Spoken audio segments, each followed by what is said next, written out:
जैसे ही supreme court का निर्णय आया, अखबारों के अंदर चाहे मध्य प्रदेश के अखबार पढ़ लीजिए, चाहे राजस्थान के अखबार पढ़ लीजिए, सीधी सीधी एक बात चालू होगी, मध्य प्रदेश के अंदर भील और गोंड बहुत आगे, वहां पर आदि मीणा ओबीसी के अंदर है, और दूसरी जनजातियां उनसे बहुत आगे भील और गोंड। तो वहां के अखबारों ने छापा कि भील और गोंडों को बाहर करो। राजस्थान के भील ये सोच के खुश हो रहे हैं कि मीणाओं ने आज तक हमारे आरक्षण का फायदा लिया, मीणा जाएंगे तो हम उनकी जगह आएंगे। लेकिन ये उनकी गलत फहमी है कि भाई यहाँ समूह जो बटेगा तो सबसे ज्यादा खतरा इस सरकार को तुमसे और हमसे है। साथ में हम दोनों भाई बाहर होंगे, अकेले बाहर मीणा नहीं होंगे, साथ में बाहर होंगे तो भील और मीणा होंगे। और जब यही बात तुम सोच रहे हो, चलो भीलों को भी बाहर नहीं किया, भीलों को अलग ग्रुप में रख दिया, तो अभी भी आपको टीएसपी का आरक्षण अलग से मिला हुआ है भाई साहब, है ना। टीएसपी का आरक्षण अलग से मिला हुआ है। आदिवासी समुदाय की वहां 80% पॉपुलेशन है, वो कह रहे हैं कि भाई हमें 80% आरक्षण दो, तुम्हें तो हमें 45% में बांध दिया।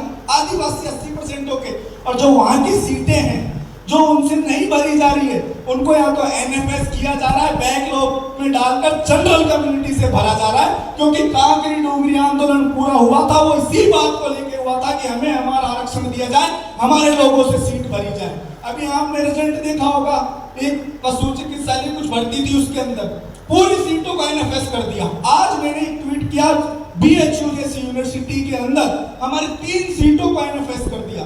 एनएफएस नाम पर हमारे आरक्षण को ही खत्म करने की कोशिश की जा रही है। और इसी तरीके से अगर उपवर्गीकरण हुआ तो हम लोग भील हो, गोंड हो, संताल हो, मीणा हो, जितनी भी जो जातियां हैं जो आगे हैं, जो थोड़ी प्रोग्रेस करके, ये जो राजनीतिक तौर से भी सक्षम है, प्रशासनिक तौर से भी सक्षम है और शैक्षणिक तौर से भी आगे बढ़ी है, उन जातियों को सबसे पहले बाहर किया जाएगा। और जो हमारे दूसरी जनजातियां हैं, क्योंकि वो इतने योग्य नहीं होगी कि वो उन सीटों को भर पाए, और जो वो सीट खाली रह जाएगी तो वो उन सीटों को जनरल कम्युनिटी से भरेंगे।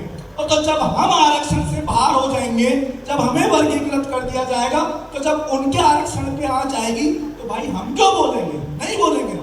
कांकरी डोंगरी में जब आंदोलन हुआ था तो पूर्वी राजस्थान का कोई मीणा नहीं बोला था। ये अतुल भाई और हम बैठे, हम जैसे लोगों ने आंदोलन किया था, केवल क्योंकि वो भी हमारे भाई हैं, उनका हक छीना जा रहा था। लेकिन अगर मान लो दक्षिणी राजस्थान में टीएसपी नहीं होता और केवल नॉर्मल जो आरक्षण की व्यवस्था चल रही होती और हमारी 1600 सीटों को खाने की कोशिश की गई होती, तो क्या पूर्वी राजस्थान में आंदोलन नहीं होता? हम 1600 सीटों के लिए लड़ते। लेकिन इन्होंने क्या किया, हमें टीएसपी नॉन टीएसपी के नाम पर बांट दिया, और जब हमारे भील भाइयों का अत्याचार हुआ तो हम चुप्पी साध गए। और इसी तरीके से उपवर्गीकरण में होगा, जो दूसरी जातियां शामिल की जाएगी और हमें छोटा दायरा हमारा कर दिया जाएगा, 2% का, 1% का, 0% का बाहर कर दिया जाएगा, जो भी किया जाएगा। तो हम तो दूसरी जनजातियों पे उनके आरक्षण के साथ जब छेड़खानी होगी तो हम बिल्कुल घरों से बाहर नहीं निकलेंगे, हम चुपचाप बैठेंगे। भाई हमारे क्या मतलब है, हमें आरक्षण मिला ही नहीं है, हम चुपचाप घरों में बैठे रहेंगे। तो उपवर्गीकरण करके इन्होंने क्या किया है, इन्होंने समाजों को समाजों से लड़ाने का काम किया है।